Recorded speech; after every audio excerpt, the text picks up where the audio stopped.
Hey everyone and once again welcome to WSCube Tech. Myself Umar Taskeer. Guys इस particular video में हम लोग बात करने वाले हैं क्लाइंट पिचिंग प्रोसेस की। गाइज जैसे कि हम लोगों ने डिजिटल मार्केटिंग सीख ली, हो सकता है हम किसी कंपनी के लिए काम कर रहे हो सकता है हम फ्रीलांसिंग सर्विसेज प्रोवाइड करने जाएं आफ्टर कंप्लीटिंग डिजिटल मार्केटिंग। जो भी हम लोगों ने सीखा है, अब हो सकता है कोई स्पेसिफिक सर्विस के लिए हो।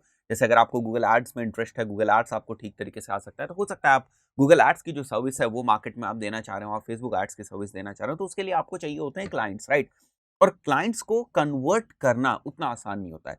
तो ये कंप्लीट प्रोसेस क्या है, किस टाइप से प्रपोजल्स बनते हैं, किस टाइप से आप प्रपोजल्स प्रेजेंट करते हैं, किस टाइप से प्रेजेंटेशंस बनती हैं, किस टाइप से फ्रीलांसर्स को जाना चाहिए, किस टाइप से अगर आपने कोई नया स्टार्टअप शुरू किया है और वो आपकी डिजिटल मार्केटिंग एजेंसी है और उसके थ्रू अगर आप जो है प्रपोजल लाने की कोशिश कर रहे हैं, तो किस तरीके से आप जो है क्लाइंट को पिच करेंगे, ये कंप्लीट जो प्रोसेस है ये क्या है, किस तरीके की चीज़ों को आपको ध्यान रखना चाहिए, इन सारी चीज़ों का हम लोग इस पर्टिकुलर वीडियो में डिस्कशन करेंगे। क्लाइंट पिचिंग की जो प्रोसेस है, इसमें एसईओ प्रपोजल का क्रिएट करना, किस टाइप से हमारा एसईओ प्रपोजल बनेगा, अगर हम एसईओ की सर्विसेज के लिए जाने किस हिसाब से हमारा गूगल एड्स का प्रपोजल बनेगा, अगर हम कंप्लीट डिजिटल मार्केटिंग जो है हमारी 360 डिजिटल मार्केटिंग वो सर्विसेज हम ऑफर कर रहे हैं, इनमें सारी ही चीज़ों के ऊपर हम काम करेंगे। जो भी फील्ड्स हैं डिजिटल मार्केटिंग, अगर हम ये पिच कर रहे हैं या इस टाइप की सर्विसेज हम देना चाह रहे हैं, तो उसके लिए किस टाइप से प्रपोजल्स बनेगा, ये भी सारी चीज़ें इंक्लूड होंगी। वो इस पर्टिकुलर वीडियो में नहीं होंगी, उसको हम सेपरेट वीडियो में डिस्कस करेंगे कि किस टाइप से सर्विस स्पेसिफिक जो आप एक प्रपोजल बनाते हैं वो किस टाइप से बनाएंगे और उसमें क्या-क्या चीज़ें होती हैं, उनके बारे में डिस्कस करेंगे। यहाँ पर हम बात करने वाले हैं कि अगर हम एक 360 डिग्री में देखने की कोशिश करें या क्लाइंट से इंटरैक्ट करने से लेकर उसको इन करने तक या उससे कॉन्ट्रैक्ट साइन करने तक, इस प्रोसेस में क्या-क्या चीज़ें इन्वॉल्व होती हैं, इन सारी चीज़ों को हम लोग डिस्कस करने वाले हैं, फाइन। तो यहाँ पर मैंने कुछ पॉइंट्स लिखे हैं, जो बहुत ही इंपॉर्टेंट है। पहली चीज़ जो आपको कुछ प्रिपरेशन भी करके रखनी पड़ेगी अगर आप क्लाइंट पिचिंग करने जा रहे हैं। तो जो पहला पॉइंट है, जैसे कि आप देख सकते हो यहाँ पर मेंशन है, you have to be ready with your portfolio, right? And portfolio should be detailed with justified results. तो अभी मैं इसका एग्जांपल भी आपको पोर्टफोलियो का दिखा दूँगा। कहने का मतलब है कि आपका एक तो सर्विसेज का पोर्टफोलियो, अलोंग विद दैट आपकी कंपनी का पोर्टफोलियो। जैसे ओवरऑल अगर हम बात करें तो डब्ल्यूएस क्यूब टेक के एक कंपनी पोर्टफोलियो होगा कि हम जो अपनी कंपनी है इसमें हम किस-किस टाइप की जो है सर्विसेज वो ऑफर करते हैं। ये तो कंपनी पोर्टफोलियो की बात हो गई। वहीं पर हम सर्विसेज पोर्टफोलियो भी देखते हैं कि अगर हम गूगल एड्स की सर्विसेज प्रोवाइड कर रहे हैं, तो वहाँ पर जो हमारा क्लाइंटेल था वो क्या था, किस टाइप से हमने उसको रिजल्ट्स डिलीवर करके दिए। तो पोर्टफोलियो अगर आपके पास नहीं है, तो फिर पिचिंग जो है या जो क्लाइंट पिचिंग है वो आपके लिए प्रॉब्लमैटिक हो सकती है। तो सबसे पहले आप पोर्टफोलियो के ऊपर काम कर लें। मैं आपको कुछ एग्जांपल्स दिखा देता हूँ यहाँ पर। जैसे आप देख सकते हो, पहले तो मैं कंपनी प्रोफाइल आपको दिखाता हूँ, ठीक है? तो यहाँ पर आप देख सकते हो कंपनी के बारे में पूरी डिटेल है, जैसे अबाउट अस है, ठीक है? यहाँ पर आप देख रहे हो विज़न मिशन है, ठीक है? व्हाई चूज़ अस, कंपनी के जो माइलस्टोन है, कब स्टार्ट हुई, क्या-क्या चीज़ें हमने करी, what services we are offering, ठीक है? WSCubeTech फ्रॉम अदर्स, कंपैरिजन एक तरीके से पिलर्स ऑफ सक्सेस, ठीक है? This is how we do, हमारी जो प्रोसेस है वो पूरी क्या है, इंडस्ट्रीज़ हम किस इंडस्ट्री में काम करते हैं, किन टेक्नोलॉजीज़ के ऊपर काम करते हैं, मोबाइल टेक्नोलॉजीज़ में हम किनके ऊपर काम करते हैं, वेब के ऊपर किसके ऊपर काम करते हैं। आपका पोर्टफोलियो थोड़ा-सा यहाँ पर दे रखा है, बट अगर आप नहीं भी मेंशन करते हैं, तो भी कोई दिक्कत की बात नहीं। बट कंपनी पोर्टफोलियो में आप थोड़ा-सा एक वाइडर जो है एंगल लेकर चलते हैं, उसमें सारी चीज़ें लगभग कवर हो जाती हैं। उसके बाद हमारे क्लाइंट का टेस्टिमोनियल वाला section and how can you connect with us, ये सारी चीज़ें हम लोगों ने मेंशन करी। This is basically the company portfolio या कंपनी की प्रोफाइल, आप जो भी बोलना चाहें आप इसको बोल सकते हैं। सेकंड, अगर हम सर्विस के ऊपर आएँ, आप देख सकते हो यहाँ पर हमारी डिजिटल मार्केटिंग पोर्टफोलियो क्या है या हमारी जो डिजिटल मार्केटिंग प्रोफाइल है वो क्या है। तो जैसे मैंने आपको बताया, यहाँ पर अगर आप एक पॉइंट देखें जो मैंने सबसे पहले लिखा हुआ है, you have to be ready with your portfolio.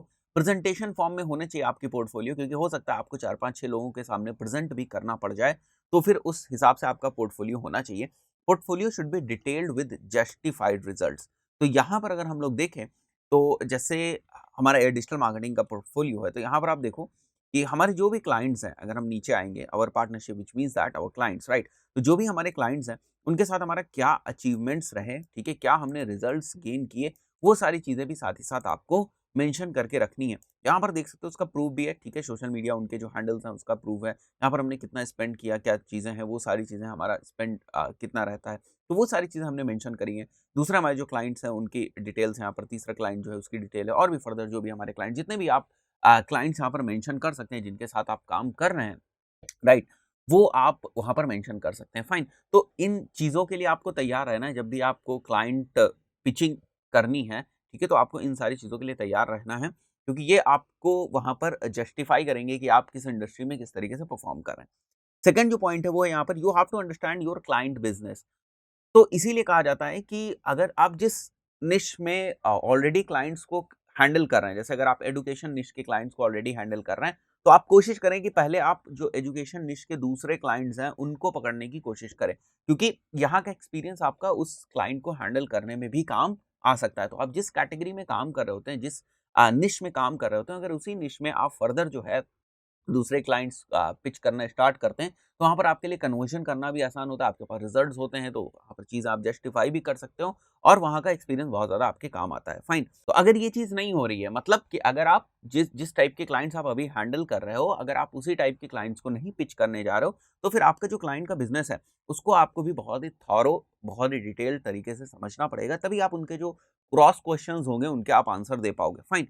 जो थर्ड पॉइंट है, you have to learn each and every aspect of their online presence before going to them. आपको पता होना चाहिए उनकी वेबसाइट क्या है, किस टेक्नोलॉजी पे बनी हुई है, उनके सोशल मीडिया हैंडल्स क्या है, कितने उनके पास फॉलोवर्स हैं, क्या स्ट्रैटेजीज वो अपना रहे हैं, कितनी फ्रीक्वेंसी से वो पोस्ट कर रहे हैं सोशल मीडिया के ऊपर, क्या वो कोई पेड एड रन कर रहे हैं, फेसबुक का जो प्रेजेंस है उनका वो किस टाइप का है, वेबसाइट के ऊपर क्या उन्होंने कभी एड्स रन किए हैं, रीमार्केटिंग के लिए पिक्सल्स वगैरह लगाए हैं कि नहीं, ये सारी चीजें आप वहां पर टेस्ट कर सकते हैं, जिससे आपको जो आगे कस्टमाइज्ड प्रपोजल बनाने वाली प्रोसेस होती है उसमें आपको हेल्प मिलेगी। Fine. The fourth point is you have to prepare a proposal and the proposal should be customized. जिन भी सर्विसेज के लिए आप उनको पिच करने जा रहे हैं उसका आपको प्रपोजल बनाना पड़ेगा। तो ये पिचिंग के अंदर ही जो है एक पार्ट है कि हमें प्रपोजल को क्रिएट करना है। ठीक है, तो प्रपोजल शुड बी कस्टमाइज, मतलब उनके पॉइंट्स को हाईलाइट करने वाला प्रपोजल होना चाहिए। आप उनके बिजनेस को किस तरीके से ग्रो करेंगे, उनके लिए आपकी सर्विसेज किस तरीके की होंगी, क्या आप उनसे चार्जेस लेंगे, क्या आप उनके लिए करेंगे, ये सारी चीजें आपके प्रपोजल में बहुत ही डिटेल्ड में मेंशन होनी चाहिए। Fine. According to the clients as well as according to the services that you are offering. कहने का मतलब है जो कस्टमाइजेशन करना है वो क्लाइंट के हिसाब से भी करना है, क्योंकि every client is different, every business is different. तो आप ऐसा नहीं कर सकते हो कि एक आपने टेम्पलेट बनाई और उसी टेम्पलेट को आप हर जगह जो है पेस्ट करते जा रहे हो, ऐसा नहीं होता है। मतलब हर टाइप ऑफ बिजनेस के लिए आपको अलग जो है, या हर बिजनेस के लिए टू बी वेरी प्रिसाइज आपको अलग जो है प्रपोजल बनाना पड़ेगा, और वहीं पर हर सर्विसेज के लिए भी आपको अलग प्रपोजल बनाना। तो आप सर्विसेज के हिसाब से अपने सामने वाले क्लाइंट को जो है वो पिच करते हो कि हम ये सर्विसेज ऑफर कर रहे हैं। ठीक है, तो उन सर्विसेज में भी जो कस्टमाइजेशन आपको करना है वो आप करोगे उस क्लाइंट के बिजनेस के हिसाब से, राइट। तो सारी चीजें क्लाइंट के बिजनेस के हिसाब से होने वाली हैं। तो यहाँ पर आप देख सकते हो, मतलब कस्टमाइजेशन, आप इस तरीके से इस चीज को ध्यान रखें कि कस्टमाइजेशन की यहाँ बात हो रही है। Fifth point is you have to prepare yourself for the cross questions. आपको पता होना चाहिए कि सामने से क्लाइंट क्या क्वेश्चन कर सकता है, या जो आपका प्रोस्पेक्ट है वो अभी क्लाइंट नहीं हुआ है, जो आपका प्रोस्पेक्ट है वो क्या क्वेश्चन कर सकता है, क्योंकि सिचुएशंस अलग हो सकती है। हो सकता है वो नया बंदा, उसने अभी तक कोई भी डिजिटल मार्केटिंग की सर्विसेज ना ली हो सकता है वो ऑलरेडी किसी से सर्विसेज ले रहा हो और वहां से सेटिस्फाई नहीं है, तो वो अपने पॉइंट्स जो है वो आपके सामने रख सकता है कि आप इस टाइप से कर सकते हो, इस टाइप से कर सकते हो।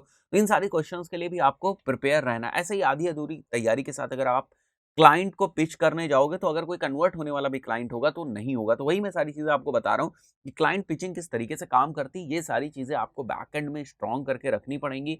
और अलॉन्ग विद दिस, जैसे मैंने बताया आपको कि प्रपोजल तो आपको देखना ही है। Be ready with some offers, कुछ ऑफर्स जो है वो उनके साथ भी आप रेडी रहो। कुछ बंडल्ड ऑफर्स आप बना सकते हो कि इस सर्विस के साथ ये चीज फ्री है। तो वो at the end of the time जब क्लोज करने की बात आती है, ठीक है, तो अगर वहां कुछ आपको इस टाइप की चीजें पुश करने की जरूरत पड़ रही है, तो आप पुश कर सकते हो उस टाइप के बंडल्ड ऑफर, या कुछ ऑफर्स आप पुश कर सकते हो जिनसे कि वहां पर चांसेस हो कि वो कन्वर्ट हो सके या वो क्लाइंट बन सके आपके। ऑल्सो क्वालिफाई योर प्रोस्पेक्ट, ये गलती बड़े सारे लोग करते हैं। देखो, किसी का भी ऑनलाइन बिजनेस है, आप डायरेक्टली जाकर उसको पिच नहीं कर सकते। आप देखो कि आप जिस टाइप की सर्विसेज ऑफर करते हो क्या उनकी जरूरत है उसको, राइट। तो आप क्वालिफाइड लीड्स ही पहले लेकर आओ, यानी कि आप अपने प्रोस्पेक्ट्स को पहले क्वालिफाई करो कि उनको जरूरत है कि नहीं। अगर जरूरत नहीं होगी तो आप कितने भी एफर्ट्स कर लोगे, वहां पर जो है आपको कन्वर्शन नहीं मिलेंगे, या बहुत ही कम कन्वर्शन मिलेंगे बहुत ही ज्यादा एफर्ट्स पे। तो इसका भी आपको पूरा ध्यान रखना है। तो गाइज आई बिलीव अभी आपको समझ में आ गया होगा कि किन किन चीजों की हमें जरूरत पड़ती है। आगे आने वीडियोस में हम लोग थोड़ा सा प्रपोजल स्पेसिफिक डिस्कशन करेंगे, किस किस टाइप से हम लोग प्रपोजल क्रिएट कर सकते हैं। दोस्तों इस पर्टिकुलर वीडियो में इतना ही, मिलता है नेक्स्ट वीडियो में। Till then good bye.